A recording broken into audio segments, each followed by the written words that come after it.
Hong Kong আন্তর্জাতিক বিমানবন্দরে একটি কার্গো প্লেন রানওয়ে থেকে ছিটকে সাগরে পড়ে গেছে। এতে বিমানবন্দরের দুজন কর্মী নিহত হয়েছেন।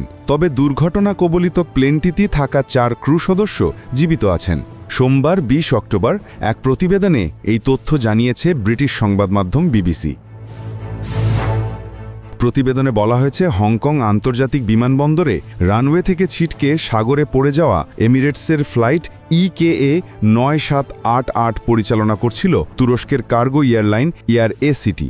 সোমবার স্থানীয় সময় ভোর 3টা 50 মিনিটে প্লেনটি দুবাই থেকে হংকং পৌঁছায়। পরে উত্তর দিকের রানওয়েতে নামার সময় প্লেনটি একটি যানবাহনের সঙ্গে ধাক্কা খেয়ে দুর্ঘটনার কবলে পড়ে। হংকং সিভিল এভিয়েশন বিভাগের বিবৃতিতে বলা হয়েছে, দুর্ঘটনায় বিমানবন্দরে দুজন গ্রাউন্ড স্টাফ সাগরে পড়ে যান। উদ্ধার করার পর তাদের হাসপাতালে নেওয়া হয়, কিন্তু সেখানে দুজনই মারা যান বলে পুলিশের বরাতে স্থানীয় গণমাধ্যম RTHকে জানিয়েছে। অন্যদিকে প্লেনে থাকা 4 জন ক্রু সদস্য জীবিত আছেন এবং তাদের হাসপাতালে চিকিৎসা দেওয়া হচ্ছে। দুর্ঘটনার পর বিমানবন্দরের সংশ্লিষ্ট রানওয়েটি বন্ধ করে দেওয়া হয়েছে, তবে বিমানবন্দরের অন্য 2 রানওয়ে চালু রয়েছে। দুর্ঘটনার বিষয়ে বিমানবন্দর কর্তৃপক্ষ স্থানীয় সময় সকাল 10টায় সংবাদ সম্মেলন করার ঘোষণা দিয়েছে।